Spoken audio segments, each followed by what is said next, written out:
What does Jesus actually think of his church? Not the idea of it, not the institution, your church. The people in the seats, the tensions in the room, the faith that's growing and the faith that's fading. Around 95 AD, a man named John, exiled, aging, alone on a rocky island, received a vision. And in that vision, Jesus had something to say to 7 real churches with real problems. Problems that sound remarkably like ours. Before the letters, there's a vision. John turns and sees someone standing among 7 lampstands. The lampstands, we're told, are the churches. Jesus is among them, not watching from a distance, present, attentive, aware. His description is layered in symbol. Eyes like fire, feet like bronze refined in a furnace, a voice like rushing water, a face like the sun in full strength. This isn't a gentle Sunday school image.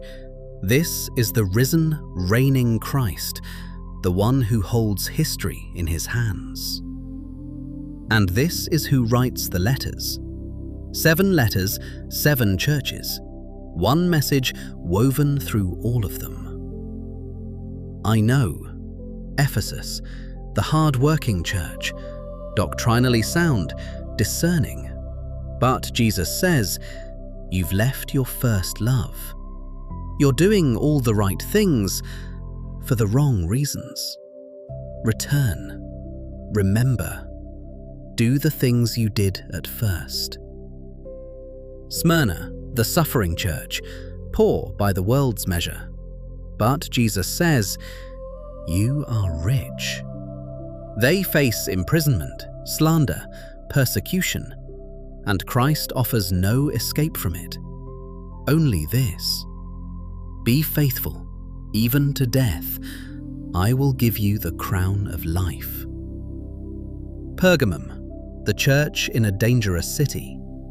They've held fast under real pressure, but some have compromised, mixed the truth with comfortable lies. Repent, he says, or I will come and deal with it myself. Thyatira, the church growing in love and service, but they've tolerated a voice leading people astray. Tolerance isn't always a virtue. Sometimes love requires a clear word. Sardis, the church with a reputation for being alive. Jesus says, you are dead. A church can look healthy from the outside, full programs, familiar faces, busy calendars, and still be spiritually hollow. Wake up. Strengthen what remains.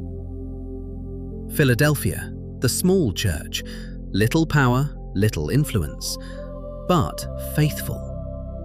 Jesus opens a door before them that no one can shut.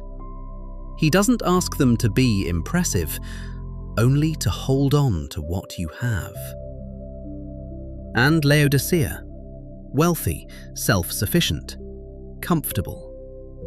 You are neither hot nor cold, Jesus says. You are lukewarm, and I will spit you out of my mouth. They think they have everything.